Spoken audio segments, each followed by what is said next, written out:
the Guraj, the Hadia, the Gembata, the Silate, the Halaba, and others.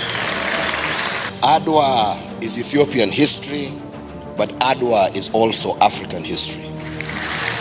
Kagere al-Sheshehum, Kagere Mengizem al-Sheshim, Kagere Mengizem al-Kobalilum. አራት ሺህ ግድም ተመካካሪዎችን ይዞ ለ46 ቀናት በአዲስ አበባ ሲያሳትፍ የቆየው የኢትዮጵያ ሀገራዊ ምክክር ጉባኤ በዛሬው ዕለት በይፋ ተጠናቋል። የአፍሪካ ህብረትም ተወካዮቹን ልኳል። እንግዶቹም ንግግር አድርገዋል። በመግቢያችን የተከታተላችሁት ከዚህ ጋር የተያያዘውን ጉዳይ ነው።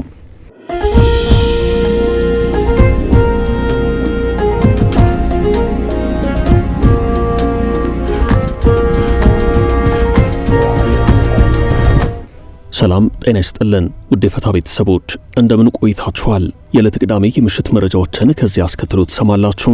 አርዕስቱን በቅድሚያ እናስተዋውቃችሁ። አጀንዳዎችን ከማሰባሰብ ጀምሮ በነበረው ሂደት 4 ዓመታትን የፈጀው የኢትዮጵያ ሀገራዊ ምክክር ከየአካባቢው ተመርጠው አዲስ አበባ ላይ ለ46 ቀናት የቆዩት 4000 ተሳታፊዎች ስራቸውን በዛሬው ዕለት አጠናቀው የምክክሩ የመዝጊያ መርሃ ግብር በይፋ ተካሂዷል። በዚህ ጉባኤ ማን ምን አለ ከሚለው አንስቶ ከምክክሩ በኋላ የተሰበሰቡት አጀንዳዎች እንዴት መሬት ላይ ይወርዳሉ የሚሉትን በዝርዝር እንነግራችኋለን። የጦር ኃይሎች ጠቅላይ ኤታማዦር ሹም ፊልድ ማርሻል ብርሃኑ ጁላ በዛሬው ዕለት ለየት ያለ መልእክት አስተላልፈዋል። በተጠንቀቅ ላይ እንገኛለን ብለዋል። እንመለስበታለን። የአማራ ፋኖ አመራሩ ዘመነ ካሴ ከኤርትራ ጋር ተያይዞ ስለሚነሳው ክስና ጥያቄ ይፋዊ ምላሽ ሰጥተዋል። ዲ አፍሪካን ሪፖርት የፋኖ አመራሩን ቃል ባካተተበት ዘገባው ኤርትራና ህዋትን እንዲሁም ተያዥ ወቅታዊ ጉዳዮችን አነሳስቷል። ዘመነ ካሴ ዋነኛ ግባችን ያሉት ጉዳይ አስቀድመው ጠቅላይ ሚኒስትር አብይ አህመድ ውድቅ ያደረጉት መሆኑ ታውቋል። ዝርዝሩን ከኛ ጋር ስትቆዩ የምታዳምጡት ይሆናል። ኢትዮጵያ እውቅና ሳትሰጥ የጦር ሰፈር ልታገኝ የምትችልበት እድል መምጣቱ ተሰምቷል። ሶማሌላንድ ስትራቴጂክ የባህር ክልሌን እንደ ጅቡቲ ሞዴል በማድረግ በኪራይ ልሰጥ እችላለሁ ብላለች።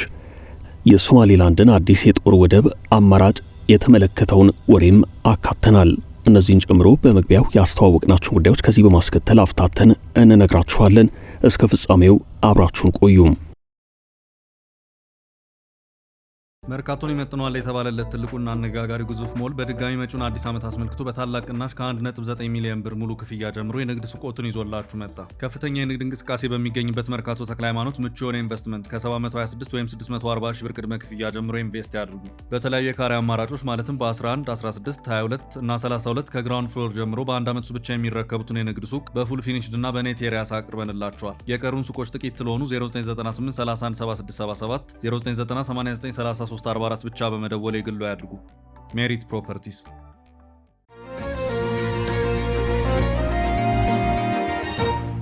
ወሳኙ ጉባኤ ተጠናቀቀም።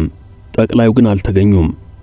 አጀንዳዎችን ከማሰባሰብ ጀምሮ በነበረው ሂደት 4 ዓመታትን የፈጀው የኢትዮጵያ ሀገራዊ ምክክር ሂደት ከየአካባቢው ተመርጠው አዲስ አበባ ላይ ለ46 ቀናት የቆዩት 4000 ተሳታፊዎች ስራቸውን በዛሬው ዕለት አጠናቀው የምክክሩ የመዝጊያ መርሃ ግብር ተካሂዷል። በዚህ ምክክሩ ዋና ኮሚሽነር ፕሮፌሰር መስፍን አርያን ጨምሮ ሌሎች ኮሚሽነሮች፣ ፕሬዝዳንት ታዬ አጽቀሥላሴ ክልል ፕሬዝዳንቶች፣ የምክክሩ ተሳታፊዎችን ጨምሮ የአፍሪካ ህብረት ተወካዮች ተገኝተዋል። በዛሬው የምክክሩ ማሳረጊያ መርሃ ግብር የአፍሪካ ህብረትን ወክለው የተገኙት 2 ቁልፍ ሰዎች ናቸው። በመዝጊያ መርሃ ግብሩ ጠቅላይ ሚኒስትር አብይ አህመድ ይገኛሉ ተብሎ ቢጠበቅም እርሳቸው ግን አልነበሩም። ለምን እንዳልተገኙ በዝርዝር የታወቀ ነገር የለም። ጠቅላይ ሚኒስትሩ ምክክሩን በቅርበት ሲከታተሉና ብዙ ሐሳቦችን ሲሰጡ ነበርም። የመክፈቻ ጉባኤውም ላይ ተገኝተው ንግግር ማቅረባቸው ይታወሳል። የሰሜኑ ጦርነት እንዲያበቃ በማድረግ ረገድ በህብረቱ በኩል የዛሬ 3 ዓመት የፕሪቶሪያው ስምምነት እንዲፈረም አይነተኛ ሚናን የተጫወቱት የቀድሞው የናይጄሪያው ፕሬዝዳንት ኦሉሴጉን ኦባሳንጆ፣ የቀድሞው የኬንያው ፕሬዝዳንት ኡሁሩ ኬንያታም በዛሬው የመዝጊያ መርሃ ግብር ላይ ተገኝተዋል። ኦባሳንጆ የአፍሪካ ህብረት ልዩ መልእክተኛ ናቸው። ሁለቱም እንግዶች ንግግራቸውን ተራ በተራ አሰምተዋል። ኦባሳንጆ የሀገራዊ ምክክር ሌሎች የአፍሪካ ሀገራት ጥሩ ምሳሌ አድርገው ሊጠቀሙበት ይገባል። ለኢትዮጵያ ታላቅነትን መሰረትን የሚጥል ነው። ሰላም ሁሉን አቀፍ አግላይ ያልሆነና ሙሉ መሆን አለበት። ማንም ሊገለል አይገባውም። እኔ እዚህ ያለሁት ከወዳጄ ኡሁሩ ኬንያታ ጋር ያለሁት የአፍሪካ ህብረትን ወክዬ ነው። ያለፉትን ግጭቶችና ጦርነቶች ወደ ኋላ ትተን በቃን ብለን ወደፊት መቀጠል መቻል አለብን ብለዋል። ኡሁሩ ኬንያታ ወርቅ በእሳት ነጥሮ ወርቅ ሆኖ እንደሚወጣ ይህም ሀገር በብዙ ማዕበል ውስጥ ነጥሮ የወጣ ነው። በእያንዳንዱ ወቅት ኢትዮጵያ ለአፍሪካ የምትሰጠው የራሷ ነገር አላት። በ19ኛው መቶ ክፍለ ዘመን አፍሪካውያን በአውሮፓ ቅኝ ገዢዎች እጅ ስር በወደቁበት ጊዜ ኢትዮጵያ ቅኝ ሊገዛት የመጣውን ኃይል በማሸነፍ አሳፍራ መልሳለች። አድዋ የኢትዮጵያ ታሪክ ነው፣ ግን ደግሞ አድዋ የአፍሪካም ታሪክ ጭምር ነው ብለዋል። በኢትዮጵያ እያንዳንዱ ብሔር ለሀገሩ ያለውን አስተዋጽኦና አስፈላጊነት ኡሁሩ ኬንያታ ዘርዝረዋል። አዲስ አበባን በ1960ዎቹ ከቅኝ ግዛት ነጻ የወጡ ሀገራት የቀድሞውን የአፍሪካ አንድነት ድርጅት የዛሬውን የአፍሪካ ህብረት ለመመስረት የተሰባሰቡባት ታሪካዊት ከተማ ናት ሲሉም ኡሁሩ ኬንያታ ታሪካዊነቷን ጭምር ከድህረ አፍሪካ ቅኝ ግዛት ጋር አያይዘው አድናቆታቸውን ገልጸዋል። ሰሞኑን በቤተሰብ ሐዘን ምክንያት ወደ አሜሪካ ተጉዘው የነበሩት የሀገር ምክክር ኮሚሽን ዋና ኮሚሽነር ፕሮፌሰር መስፍን አራያ በዛሬው የማጠቃለያ ጉባኤ ላይ በአካል ተገኝተው ያለ ጽሑፍ በቃል ባድርጉት ንግግር ምክክሩን ሳያጠናቀቁ ከሀገር ኮበለሉ የሚሉ መረጃዎች ሲሰራጩ መቆየታቸውን አስታውሰው የለም ከሀገሬ አልኮበለልሁም፣ እንኳን አሁን ይቅርና የዛሬ 40 ዓመት ጉልበት በነበረኝ ጊዜም አላደረግሁትም ሲሉ ተናግረዋል። ኮሚሽኑ ከስራ ቡድኖች የተረከባቸው ምክር ሀሳቦች በራሱ መንገድ አደራጅቶ ለሕዝብ ተወካዮች ምክር ቤት ለአስፈጻሚው አካልና ለሌሎች የመንግስት አካላት እንደሚያቀርብ የሚጠበቅ ሲሆን በአዲስ አበባ ጉዳይ ምን አይነት ውሳኔ ሊያሳልፍ ይችላል የሚለው ጉዳይ ተጠባቂ ሆኗል። ሐምሌ 8 ቀን 2018 ዓ.ም በይፋ መርሃ ግብር ጅማሮን ያደረገው ሀገራዊ ምክክር ጉባኤ በዛሬው ዕለት ማለትም ነሐሴ 16 ቀን ይፋ የማጠናቀቂያ መርሃ ግብሩ ተካሂዷል። የተመከረባቸው ሀገራዊ ጉዳዮች ቀጣይ በምን መልኩ ወደ መሬት ይወርዳሉ የሚለውን በተመለከተ ሌላኛው ወሳኝ ምዕራፍ ነው። የኮሚሽኑ ስራ አወያይቶ የተሰጡትን ምክረ ሀሳቦች ለሚመለከተው የመንግስት አካል ማስረከብ ነው። ኮሚሽኑ ከዚህ በኋላ የሚቀረው አንድ የቤት ስራ ነው። እርሱም ከስራ ቡድኖች የተረከባቸው ምክረ ሀሳቦች በራሱ መንገድ አደራጅቶ ለሕዝብ ተወካዮች ምክር ቤት ለአስፈጻሚው አካልና ለሌሎች የመንግስት አካላት ማቅረብ ነው። ምክረ ሀሳቦቹ እንዴት ይወርዳሉ የሚለውን በተመለከተ ቀጣዩ የቤት ስራ የሚሆነው ምክረ ሀሳቡን ከኮሚሽኑ የተረከቡት አካላት ነው። የአፍሪካ ህብረትን ወክለው በምክክሩ ጉባኤ መዝጊያ ላይ ንግግር ያሰሙት ኦሉሴጉን ኦባሳንጆና ኡሁሩ ኬንያታ ለዚህ ጉባኤ ብቻ ለመገኘት ነው የመጡት ወይንስ በቀደመው ጊዜ የፕሪቶሪያው ስምምነት እንዲፈረም እንዳደረጉት ከተወሰኑ ጊዜያት ወዲህ ውጥረት ውስጥ የገባውን የፌደራሉ መንግስትና ህወሓትን ይሸመግሉ የሆነው የሚለውን ጉዳይ ተጠባቂ ሆኗል። ሁለቱም ተወካዮች ባደረጓቸው ንግግሮች ውስጥ በዚህ ጉዳይ ዙሪያ ያሉት ነገር የለም። The Guraj, the Hadia, the Gembata, the Silate, the Halaba and others. Adwa is Ethiopian history, but Adwa is also African history. ከሀገሬ አልሸሸሁም፣ ከሀገሬ ምንጊዜም አልሸሽም፣ ከሀገሬ ምንጊዜም አልኮበልልም።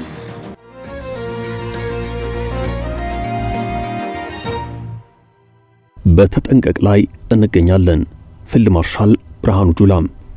የጦር ኃይሎች ጠቅላይ ኤታማዦር ሹም ፊልድ ማርሻል ብርሃኑ ጁላ በተጠንቀቅ ላይ እንገኛለን ብለዋል። በአንድ ወታደራዊ መርሃ ግብር ላይ በተገኙበት ወቅት የተላለፈ መልእክት ነው።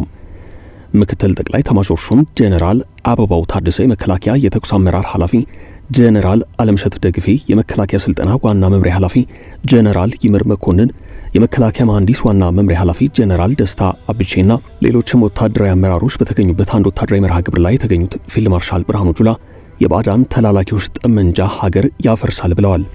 የተላላኪዎች ጠመንጃ ሀገር ያፈርሳል፣ እኛ ደግሞ እየሰራን ያለነው ሀገር ለማፍረስ የሚተጉ ጽንፈኛና ነውጠኞችን ለመመከት ነው ብለዋል። ፊልድ ማርሻሉ ይህንን የተናገሩት የልዩ ዘመቻዎች ህዝብ ማሰልጠኛ ማዕከል ለ45ኛ ጊዜ ሰለጠናቸውን ጽናት ኮርስ መሰረታዊ ኮማንዶዎች በዛሬው ዕለት ባስመረቀበት መርሃ ግብር ላይ ነው። በዚህ ምረቃ ስነ ስርዓት ላይ በክብር እንግድነት የተገኙት የጦር ኃይሎች ጠቅላይ ኤታማዦር ሹም ፊልድ ማርሻል ብርሃኑ ጁላ ተመራቂዎች ቀይ መለዮን እንዲለብሱ ከፈቀዱ በኋላ ባስተላለፉት መልእክታቸው የመከላከያ ሰራዊት የኢትዮጵያ መከታ ነው፣ የባዕዳን ተላላኪዎች ጠመንጃ ሀገር ያፈርሳል፣ እኛ እየሰራን ያለነው ደግሞ ሀገር ለማፍረስ የሚተጉ ጽንፈኛና ነውጠኞችን ለመመከት ነው ብለዋል። ፊልድ ማርሻሉ ጀግኖች ኢትዮጵያውያን ከሰማይ የመርዝ ዝናብ እየዘነበባቸው በጎራዴና በዲሞፍተር ተዋግተው ያቆዩልንን ሀገር ዛሬ ከቅኝ ገዢዎች ባልተናነሰ ዘመናዊ ቴክኖሎጂ ግኝቶችን ታጥቀውና የሰው ኪሳራ ቀንሰን በነበልባል አቅም የምንዋጋበት ዘመን ላይ እንገኛለን። የኛን ጀግኖች ቃል ለመጠበቅና የሀገርን ብሔራዊ ጥቅም ለማስከበር ዛሬም በተጠንቀቅ ላይ እንገኛለን ብለዋል።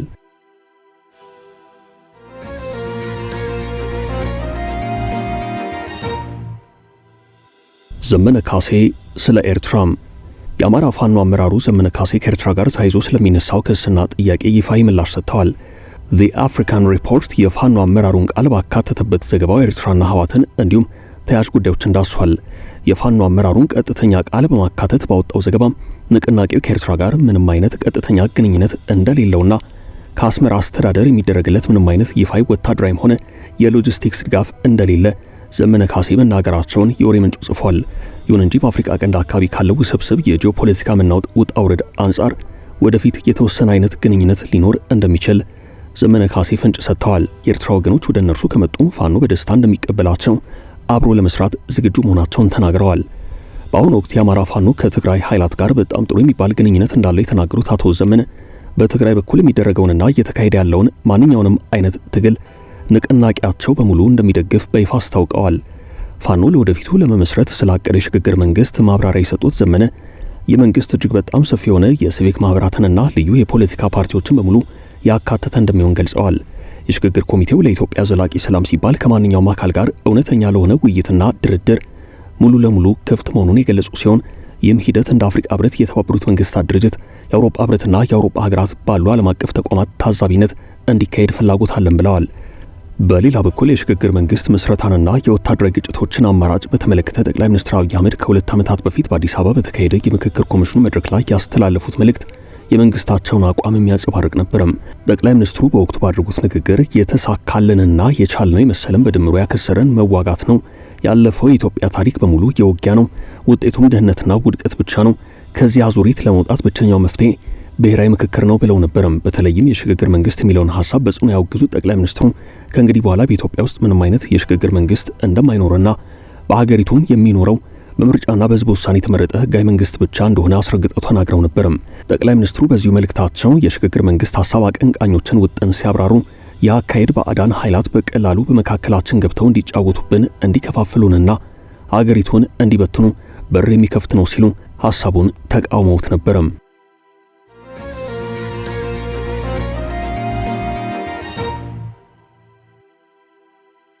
ኢትዮጵያ እውቅና ሳትሰጥ የጦር ሰፈር ልታገኝ የምትችልበት እድል መጣም። ከ2 ዓመታት በፊት ተፈርሞ የነበረው የኢትዮጵያና ሶማሌላንድ መግባቢያ ስምምነት ኢትዮጵያ 20 ኪሎ ሜትር ርዝመት ያለው ለወታደራዊ አገልግሎት የሚያገለግል ወደብ በኪራይ እንድታገኝ፣ በምላሹ ደግሞ ለሀርጌሳ የሀገርነት እውቅና እንድትሰጥ የሚያስረዳ ነበርም። ስምምነቱ ከእውቅና ጋር በተያያዘ በቀጠናው የዲፕሎማሲ ውዝግብ አስነስቷል። አሁን ሶማሌላንድ በዚህ ጉዳይ እውቅናን እንደ ቅድመ ሁናቴ የማይጠይቅ አካሄድ ልትከተል ማሰቧን ዘ ኢኮኖሚስት ዘግቧል። የራስ ገዟ ሶማሌላንድ ፕሬዚደንት አብዱራህማን መሐመድ አብዱልሃይ ኢሮ ከወሬ ምንጩ ጋር ባደረጉት ቆይታ ሶማሌላንድ የጅቡቲን ሞዴል ልትከተል እንደምትችል ተናግረዋል። ልክ እንደ ጅቡቲ ሁሉ ስትራቴጂያዊ የሆነ የባህር ጠረፍ ለውጭ ሀገራት ወታደራዊ ኃይላት አከራይታ የመጠቀም ውጥን አላት። ፕሬዚደንቱ ኬንያ ላይ ከዘ ኢኮኖሚስት ጋር በነበራቸው ቆይታ ሶማሌላንድ በመካከለኛው ምስራቅ ጦርነት የተረበሸውንና የደህንነት ስጋት የገባበትን የቀይ ባህርና የአደን ገልፍ የውሃ መስመር ደህንነት ለማስጠበቅ ስትራቴጂያዊ ስፍራ ላይ ያለች ሀገር መሆኗን ያስታውሱ ሲሆን ስፍራውን ለዓለም ኃይላት ወታደራዊ አገልግሎት እንዲውል እናስባለን ብለዋል። በተለይም ለአሜሪካና ለእስራኤል የጦር ሰፈር ለመስጠት ከጠየቁን ዝግጁ ነን ብለዋል። ሆኖም እስካሁን የእስራኤልም ሆነ የአሜሪካ ጦር በሶማሌላንድ የለም ሲሉ ተናግረዋል። እኛ ኃላፊነት የሚሰማን አጋሮች መሆናችንን ዓለም ማወቅ አለበት። በተለይም የበርበራ ወደብ የአፍሪካ ውጪና ገቢ ንግድ ማዕከል እንዲሆን እንሻለን ብለዋል። ለንግድ አገልግሎት ወደብ እንድትጠቀም ለማድረግ ኢትዮጵያን እያግባባን እየጎተጎተን እንገኛለን ሲሉም ተሰምተዋል።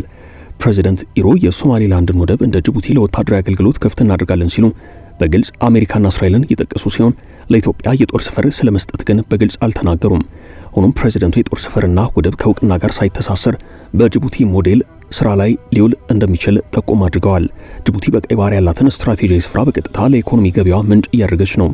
ለዓመታት በሚሰጥ ሊዝና ኪራይ ጅቡቲ በቋሚነት ለ6 ሀገራት ግዙፍ የጦር ሰፈር የሰጠች ሲሆን አሜሪካ፣ ቻይናና የቀድሞ ቅኝ ገዢዋ ፈረንሳይ እዚህ ውስጥ ይጠቀሳሉ። አነስ ያሉ የጦር ሰፈሮችን ደግሞ እንደ ጀርመንና ስፔን ላሉ ሀገራት ሰጥታለች ወይንም አከራይታለች። የሶማሌላንዱ ፕሬዚደንት በቀጣይ ወር ወደ ዋሽንግተን የሚያመሩ ሲሆን ከትራምፕ ጋር በነጩ ቤተ መንግስት ይነጋገራሉ ተብሎ ይጠበቃል። ትራምፕ ለሶማሌላንድ እውቅና እንዲሰጡ ለመጠየቅ አሜሪካ የጦር ሰፈር ፍላጎት ካላትም ለማናገር ማቀዳቸውን የተሰማው። እስራኤል ለሶማሌላንድ የሰጠችው እውቅና የጦር ሰፈር ስምምነት ከጀርባው እንዳለ በስፋት ይነገራል። ፕሬዚደንት ኢሮ በዓመቱ መጨረሻ ድረስ ከሌላ ሀገር እውቅና እናገኛለን ብለዋል። በቅርቡ ሶማሌላንድ ከአፍሪካዊቱ ሀገር ጊኒ ጋር በእውቅና ጉዳይ ተስማምታ የነበር ቢሆንም ሞቃዲሾ ጉዳዩን በዲፕሎማሲ ጥረትና በአጋሮች ግፊት እንዲቀለበስ አድርጋለች። ፕሬዚደንት ኢሮ ሶማሊያ ሶማሌላንድን የማተራመስ እቅድ አላት ሲሉ ለዘ ኢኮኖሚስት ወቀሳ አሰምተዋል። ሶማሌላንድ በአዲስ አበባና በሀርጌሳ የመግባቢያ ስምምነት ላይ ከፍተኛ ተቃውሞ አድርጋ የነበረ ሲሆን አንካራ ላይ በተከናወነ ስምምነት ነገሩ ረግቧል። በአንካራው ስምምነት ኢትዮጵያ የዋን ሶማሊያ ፖሊሲን ወይንም የሶማሊያን የአንድ ሀገርነት ፖሊሲ እንደምትደግፍ ተስማምታ ስትፈርም ሶማሊያ ለኢትዮጵያ ወታደራዊ ያልሆነ የባህር አክሰስ ወይንም የባህር መገልገያ ለመስጠት ፈርማ ነበርም። በዚህ ጉዳይ እስካሁን መሬት ላይ የወረደ ነገር የለም። አሜሪካ፣ እስራኤል እንዲሁም ሌሎች በሊዝ ስምምነት በሶማሌላንድ የጦር ሰፈር የሚመሰሩት ከሆነ ኢትዮጵያም ይህንኑ ፈለግ ልትከተል ትችላለች ተብሎ ይገመታል። ከእውቅና ጋር ያልተያዘ የወደብ ተጠቃሚነት ከሶማሊያ መንግስት ለሚመጣው ተቃውሞ የሚያመች ሊሆን እንደሚችል ይገመታል።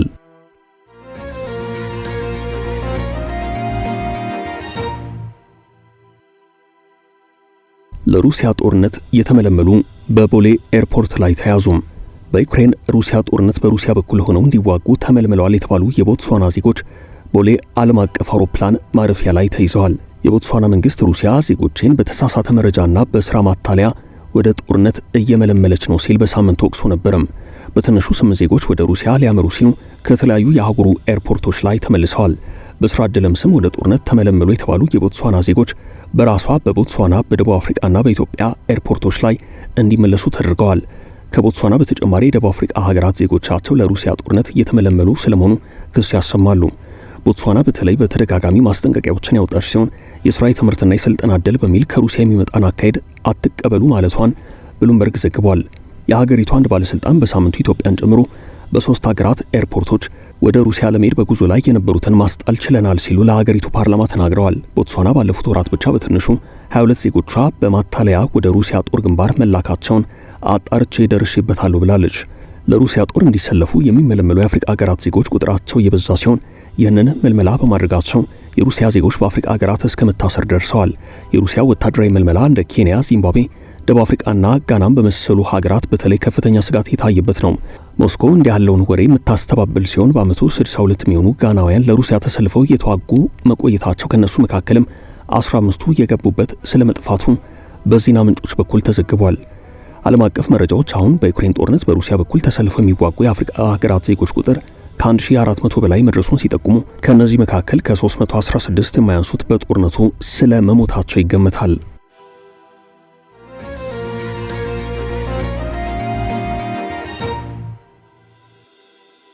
አዲሱ የግብጽ ዛቻም። የግብጽ የውሃ ሀብትና መስኖ ሚኒስትር ሃኔ ሷሊም የታላቁ የኢትዮጵያ ህዳሴ ግድብ ግንባታን ህገወጥ ነው ፈጽሞም አንቀበለውም ብለዋል። ሚኒስትሩ ትናንት አርብ ዕለት በታንዛኒያ በግብጽ ጥረት የተገነባውን ለፖለቲካ ፍጆታ ነው በሚል ክስ የሚቀርብበትን የጁሊየስ ኒሬሬ የውሃ ማመንጫ ግድብ ለመመረቅ በሄዱበት ወቅት ነው ይህንን አስተያየት የሰጡት። የኢትዮጵያ ህዳሴ ግድብ በታችኞቹ የተፋሰሱ ሀገራት ላይ ጉዳት የሚያደርስ ግጭትንና መከፋፈልን የሚፈጠር ግድብ ነው ብለዋል። የግብጽ መሐንዲሶች በታንዛኒያ የገነቡት ግድብ ለቀጠናው ትብብርም ጥሩ ምሳሌ መሆኑን የጠቀሱት ሚኒስትሩ በአንጻሩ የኢትዮጵያ ህዳሴ ግድብ ግን ዓለም አቀፍ ህግን የጣስና የታችኞቹን ሀገራት ጥቅም የሚጎዳ ነው ብለዋል። የመስኖ ሚኒስትሩ ግብጽ ከኢትዮጵያ ውጭ ከማንኛውም የአባይ ተፋሰስ ሀገር ጋር ምንም አይነት ችግር እንደሌላት ከተቀሩት ሀገራት ጋር በልማትና በአዳዲስ ግድቦች ግንባታ ላይ በጋራ እየሰራች መሆኑን ገልጸዋል። ግብጽ የአባይ ተፋሰስ ሀገራት የማልማት መብታቸውን አትቃወምም ቢሉም በታችኞቹ ተፋሰስ ሀገራት ላይ ጉዳት የሚያደርስ ማንኛውም አዲስ የግድብ ግንባታም ሆነ የአንድ ወገን ውሳኔ ግን ተቀባይነት የለውም ብለዋል። በአባይ ወንዝ ላይ የሚወሰድ ማንኛውም እርምጃ በድርድር ማዕቀፍና የታችኞቹን ሀገራት ፍላጎት በሚያረጋግጥ አስገዳጅ ስምምነት ስር መሆን አለበት ብለዋል። በመጨረሻም ግብጽ የአሜሪካው ፕሬዝዳንት ዶናልድ ትራምፕ አባይ ውሃ ክፍፍል ቀውስ ዙሪያ የተቋረጠውን ድርድር አወያይነት በድጋሚ ለመጀመሪያ ያቀርቡትን አዲስ ጥሪ በከፍተኛ አድናቆት እንደምትቀበለው ሚኒስትሩ ተናግረዋል። በሌላ በኩል የኢትዮጵያ የውሃና ኤነርጂ ሚኒስትር ሀብታሙ ኢተፋ የግብጽን ክስ በሙሉ ውድቅ በማድረግ ኢትዮጵያ ራሷን የቻለች ሉዓላዊት ሀገር እንደመሆኗ መጠን የውሃና ሌሎች የተፈጥሮ ሀብቶቿን ለመጠቀም የትኛውንም ሀገር ፍቃድ እንደማትጠይቅና የማንንም ፍቃድ ሳያስፈልጋት ታላቁን የህዳሴ ግድብ በራስ አቅም እንደገነባች ሁሉ በቀጣይም በሌሎች ወንዞች ላይ ተመሳሳይ የልማት ስራዎችን ታከናውናለች ብለዋል። ውድ ቤተሰቦቻችን ለዛሬ ያዝንላችሁን ርዕሰ ጉዳዮች እዚህ ላይ ቋጨን። ላይክ፣ ሼር እና ኮሜንት በማድረግ ለቻናላችን ድጋፋችሁን መግለጽ እንዳትዘነጉ እያልን ከሌሎች መረጃዎች ጋር ደግመን እስክንገናኝ ቸር ያሰማን ስንል ተሰናበትን።